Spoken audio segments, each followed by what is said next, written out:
যা বলে বলুক, কিন্তু যখন ধর্ম নিয়ে কথা বলবেন তখন আপনাকে ছাড়া নাই। আপনি আমাকে গালি দিতে পারেন, আমাকে নিয়ে অনেক কথা বলতে পারেন, আমার দোষ নিয়ে বলতে পারেন, আপনাকে সাধুবাদ জানাই। কিন্তু আমার রাসূলকে নিয়ে কথা বলবেন, আপনার ছাড় নাই। আমার কোরআন নিয়ে কথা বলবেন, আপনাকে কখনো ছেড়ে দেওয়া হবে না। কারণ এটা আমার ধর্ম, এটা আমার আদর্শ।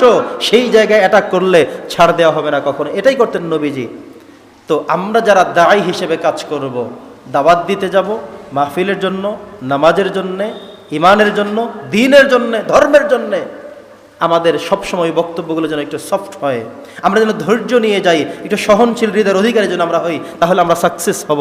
আর যদি সহনশীলতা না থাকে, তাহলে উল্টো সেখানে ঝগড়া বাজিয়ে দিয়ে চলে আসবেন। আপনার দিন, ইসলাম, আপনার নামাজ, আপনার দাওয়াত সব কিছু বিসর্জন দিয়ে চলে আসলেন, এটা হতে পারবে না। 11 নম্বর কথা হলো, একজন দায়ী তিনি মানুষের প্রতি মমতা ও দয়া নিয়ে তিনি কথা বলবেন। ধরুন আপনি একজন হিন্দু সম্প্রদায়ের কাছে আপনি দাওয়াত দিতে গেলেন, তো হিন্দুর কাছে গেলে আপনি কিভাবে দাওয়াত দিবেন? আপনি গিয়ে যদি তাকে বলেন যে ভাই তুমি যা করতেছো তুমি তো জাহান্নামে জ্বলবা, আগুনে পড়বা, তোমার তো শেষ, পাইছো কই এগুলো, এটা বললে তো সে আপনাকে খাইবে না, রিসিভ করবে না। আপনি তার সাথে এমন করে কথা উপস্থাপন করবেন, কিভাবে করেছিলেন রাসূলুল্লাহ, কিভাবে নবীজি বিধর্মীদের কাছে তার কথাগুলো প্রেজেন্টেশন করেছেন, উপস্থাপন করেছেন, কথা বলেছেন। এখান থেকে শিখেন, দায়ী থেকে শিখেন, কিভাবে আপনি কথা বলবেন, কাজ করবেন, শিখেন, তারপরে বলেন। কিন্তু আপনি অ্যাটাকিং করে বিধর্মীদের কাছে গিয়ে কখনো ভালো করতে পারবেন না। আপনি এটা রাইট, আপনি মনে করছেন আমি তো সঠিক পথে আছি, এই জন্য আপনি ভয়ঙ্কর করে কথা বলবেন, হতে পারে না।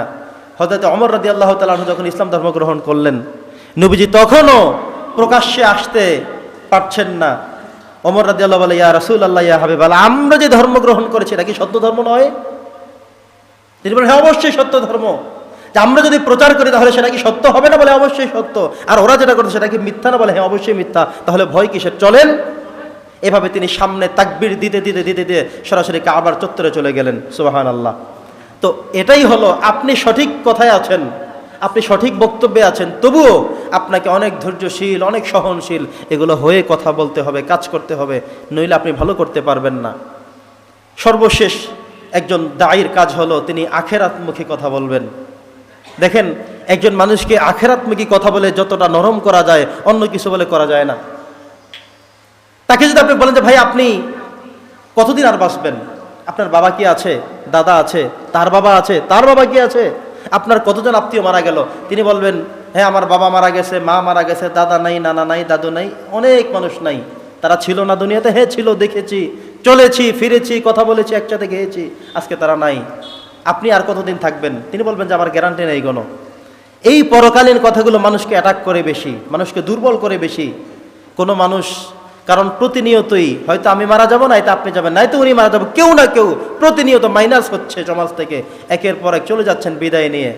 হঠাৎ করে কার মরণ চলে আসছে কেউ জানি না।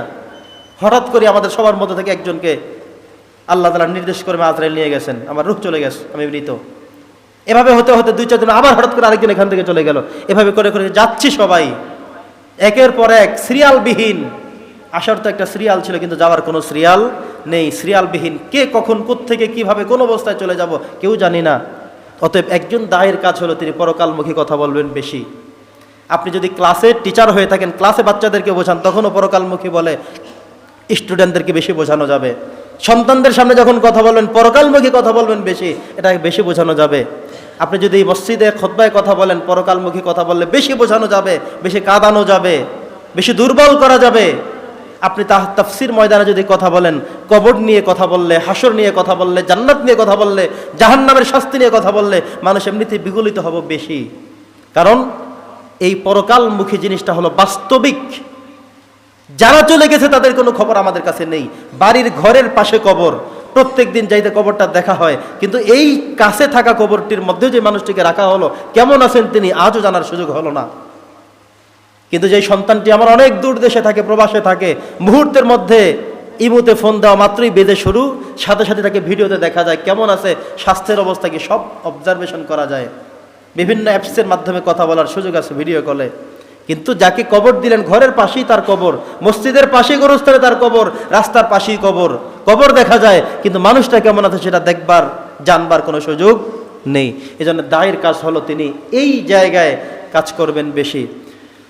সম্মানিত উপস্থিতি, এছাড়াও আরো দুইটা গুরুত্বপূর্ণ কথা বলে ইনশাআল্লাহ আজকে আমরা আমাদের আলোচনা শেষ করব। একটি হলো, আমরা যারা বক্তা হিসেবে কাজ করব তাদের প্রতি দুটি বিশেষ কথা। একটি হলো, আমাদের একটি অসুস্থ মন মানসিকতা রয়েছে, ভাইরাল হওয়ার চিন্তা। কিভাবে ভাইরাল হওয়া যায়, কোনটা বললে ভাইরাল হওয়া যায়, কোন সিস্টেমে ভাইরাল হওয়া যায়, এই থাকে একটি অসুস্থ প্রতিযোগিতা। এই প্রতিযোগিতাই মূলত মানুষকে তার চারিত্রিক বিষয়গুলোকে অনেক সময় দুর্বল করে ফেলছে। কোনটা বললে মানুষ খাবে বেশি, কোন গল্প করলে, নাটক করলে, কেমন করলে, এটা নিয়ে মানুষ কাজ করে বেশি। এটা কখনোই একজন দাঈ আল্লাহর প্রকৃত বৈশিষ্ট্য হতে পারে না। দ্বিতীয় বিষয় হলো, সংখ্যা দিয়ে মানুষ ইখলাস হিসেব করে। একজন বক্তাও করে থাকেন, আমরাও করে থাকি। যার মাহফিলে তো হাজার হাজার মানুষ হয়, কি বলেন আপনি? হাজার হাজার লক্ষ লক্ষ মানুষ হয়, কি বলেন আপনি? তিনি ভালো কথা বলতে পারেন না? হাজার হাজার লক্ষ লক্ষ ভিউ দিয়ে, লাইক দিয়ে, শেয়ার গুনে গুনে আপনি কোনো মানুষকে জাস্টিফাই করতে পারবেন না। আপনি মোবাইলের মধ্যে ঢুকলেই দেখবেন কত কিছুর ভিউর অভাব নাই, লাইকের অভাব নাই, শেয়ারের অভাব নাই। এত এই ভিডিও, নোংরা ভিডিও এত মানুষ কেন দেখে সেটাও আপনি বুঝতে পারবেন না। আজে বাজে ভিডিও ভরপুর, এগুলো মানুষ সারাদিন দেখছে। তো একজন দায়ী, তার জায়গায় আপনি যদি হিসেব করতে জানতেন, মানুষ ভিউ হচ্ছে কম, লাইক হচ্ছে কম, অথবা আমার অনেক ভিউ, অনেক লাইক, অনেক ফলোয়ার, অনেক কিছু, এটা দিয়ে কখনো একজন বক্তা, একজন আলেম মাপা যায় না। আমি আবারও বলছি একটা কথা, একজন আলেম, একজন বক্তা, দুইটা কখনোই সমান নয়। যে কোনো মানুষ বক্তা হতে পারে।